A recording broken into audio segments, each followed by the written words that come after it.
చేసేది న్యూట్రల్ ఓటర్లో ఎటువంటి party affiliation లేకుండా నిజంగా ప్రజా సంక్షేమం కోసం మంచి జరుగుతుంది అనుకుంటే వేసేవాళ్ళు వాళ్ళే. సో వాళ్ళ మనసు నొచ్చుకోకుండా మా ప్రభుత్వం ముందుకెళ్తుంది. అందులో ఎటువంటి అపనమ్మకం ఎవరో పెట్టుకోవాల్సిన పని లేదు. అందరూ ఒళ్ళు దగ్గర పెట్టుకుని పనిచేయాలని చెప్పి ముఖ్యమంత్రి గారు చెప్పారు. సో ఆ రకంగానే తెలుగుదేశం పార్టీ వాళ్ళైనా ఎవరైనా ప్రజాస్వామ్యాలు ఎవరైనా ఒళ్ళు దగ్గర పెట్టుకోకపోతే ఏమవుతుంది రిజల్ట్ అన్నదే ప్రత్యక్షంగా మళ్ళీ నిన్నగా మనం చూసాం కాబట్టి దాని ప్రకారం ఉంటుందని నేను అనుకుంటున్నా. చూద్దాం. ఇంకా మీ ప్రశ్నలు ఏమన్నా ఉంటే. అన్ని సామాజిక వర్గాలకి చంద్రబాబు నాయుడు గారు సమతూకంతో చేశారు. క్షత్రియ సామాజిక వర్గానికనే ఉన్న కూటమిలో సభ్యులకి ఏ విధమైన స్థానాన్ని కానీ భర్తీ కానీ ఒపీనియన్ ఏముంటుంది, ఇంకా ఇస్తారేమో. ఎవరని ఎందుకు అనుకోవాలి? ఎందుకంటే మరి డెఫినెట్గా అన్ని సామాజిక వర్గాలు కూడా ఓట్లు వేయకపోతే ఇంత పెద్ద విజయం రాదు. సో ఆ ఓట్లు అంత పెద్ద విజయం అందటంలో క్షత్రియుల పాత్ర డెఫినెట్గా చాలా ఎక్కువగా ఉంది. నాకు చెప్పాలి అంటే కనీసం క్షత్రియులు సంఖ్యాబలంగా ఓకే కాస్త ఒక 1% అయినప్పటికీ చాలామందిని, ఎందుకంటే సమాజంలో అందరికీ తల్లో నాలుగులో ఉంటారు కాబట్టి చాలామందిని ఇన్ఫ్లుయెన్స్ చేసే కెపాసిటీ ప్రజల్లో గౌరవం ఉన్న, అంటే వేరే కమ్యూనిటీలు గౌరవం లేదని నేను అంటున్నా, ప్రజల్లో వన్ ఆఫ్ ది గౌరవం ఉన్న కమ్యూనిటీస్లో క్షత్రియ కమ్యూనిటీ కూడా ఉంది కాబట్టి ఆశించటం సహజం. ఇంకా టైం ఉంది కాబట్టి ఎవరో ఒక క్షత్రియుడికి, నాకని నేను అంటలా, ఎవరో ఒకరికి ఏదో ఒక పదవి ఇస్తారేమో అని నేనైతే అనుకుంటున్నా. అందరికీ ఒకేసారి ఇవ్వలేకపోవచ్చు. మీరు ఎమ్మెల్యే క్యాంపెయిన్ ఉండగానే మీరు నియోజకవర్గంలో ఒక గ్రామాన్ని మోడల్గా తీసుకుని ముందుకి వెళ్ళే ఉద్దేశంతో వచ్చేస్తారు. ఇది ఆ గ్రామం ఏంటి, ఆ గ్రామంలో ఏది చెప్పడం అంటే కాదు, నేను ఇన్స్పిరేషన్గా తీసుకున్నదే ప్రాతల మరక. ఆ గ్రామంలో మరి శివవర్మ గారు ఆ గ్రామాన్ని అభివృద్ధి చేసిన తీరు చూస్తే అసలు నాకు చెప్పాలంటే మెంటలు వచ్చింది. ఇంత అందమైన ఊహించుకుంటే కూడా అంత అందంగా ఉండదు. ఆ మంచినీటి చెరువే ఒక స్విమ్మింగ్ పూల్లో ఉంది, అంత నీట్గా ఉంది. అదంతా ఆ ఒక్క వ్యక్తి వల్ల సాధ్యమైంది.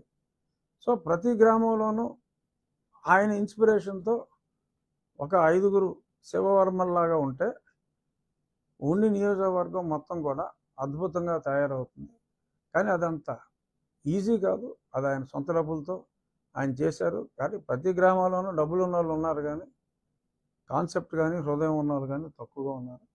బట్ వాళ్ళని మోటివేట్ చేసి ప్రతి గ్రామం కూడా ఆ శివవర్మ గారి ప్రాతలమ్మ గ్రామంలాగా అభివృద్ధి చేయాలి. ముందు క్లీన్గా ఉండాలి. ఈ ఇంటోటి చెత్త తీసి పక్కింట్లో వేసేస్తున్నాడు, ఆ ఇల్లు బాగోవాలి. ఆ కాన్సెప్ట్ పోలా ఇంకా.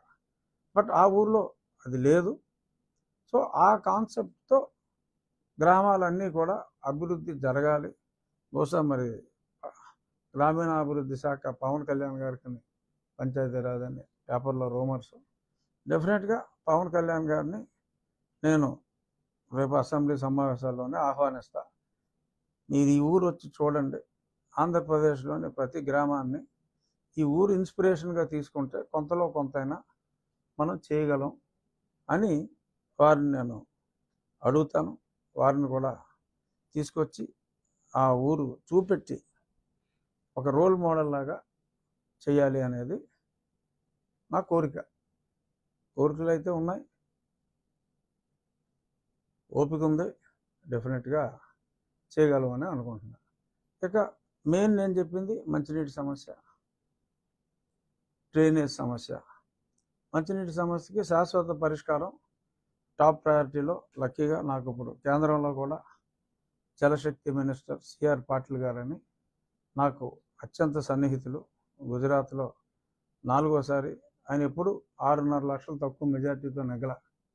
ఈసారి 7,76,000 మెజార్టీ ఆయనకు వచ్చింది.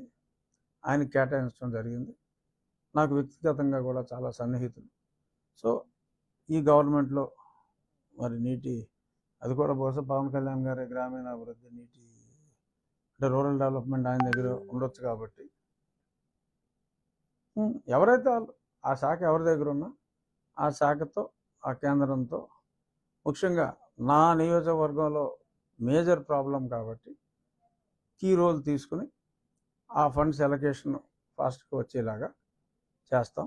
ఈలోపు ఆ పరిమళ నుంచి ఆ ఉన్న లైన్కి ఆ మరమ్మతులన్నీ చేసి దానివలన ఒక 45-46 గ్రామాలకి ఈ 70లో 45-46 గ్రామాలకి టెంపరీగా ఒక మంచి పరిష్కారం వచ్చే అవకాశం ఉంది.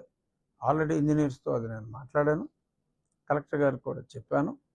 రేపు మా అసెంబ్లీ సమావేశాలు అయ్యాక కలెక్టర్ గారితో మీటింగ్ పెట్టుకుని ఆ పని కూడా ప్రారంభించి తాత్కాలిక ఉపశమనం దానికి పెట్టిన ఖర్చు రేపు ఆ పర్మనెంట్ దాంట్లో కూడా ఇంటిగ్రేట్ అయ్యేలాగా వేస్ట్ అవ్వకుండా ఉండేలాగా చేస్తాను. అలాగే ఈ గుర్రపు డెక్క ఈ నివారణకి ఒక డ్రైన్ గురించి మన కలెక్టర్ గారితో మాట్లాడటం జరిగింది. నేను కూడా ఒక ఆలోచన ఏంటంటే ఒక 2-3 బుల్డోజర్లు పర్మనెంట్గా ఇక్కడ ఇచ్చి ఇప్పుడు కాంట్రాక్టర్లు అంటే దోపిడీ అయిపోతుంది. ఆ ఎవరికైతే అది ఉపయోగపడుతుందో వాళ్ళు డీజిల్ కొట్టించుకునేలాగా ప్రభుత్వం నుంచి సహకారం ఉంటుంది. నేను వెహికల్స్ తెలిసిన వాళ్ళ కంపెనీలో మా కంపెనీలో ఎక్కడో దగ్గర నుంచి తీసుకొచ్చి ఉంచి ఊర్లో ప్రయారిటీలో ఆ గుర్రపు డెక్కలు తీసేయటం, ఆ డ్రైనేజ్ ఆ పూడికలు తీసేయటం కేవలం ప్రభుత్వం మీదే ఆధారపడకుండా ప్రభుత్వ సహకారం తీసుకుంటూ వ్యక్తిగతంగా మా సహకారం ఆ రైతుల సహకారంతో ఇవన్నీ కూడా క్లీనప్ చేసుకోవాలి. కేవలం ప్రభుత్వం మీదే ఆధారపడకూడదు. ప్రజలు కూడా బెనిఫిషియరీ ప్రజలు అంటే బీదవాళ్ళు ఉంటే బెనిఫిషియరీ అతనేం చేయక్కర్లా.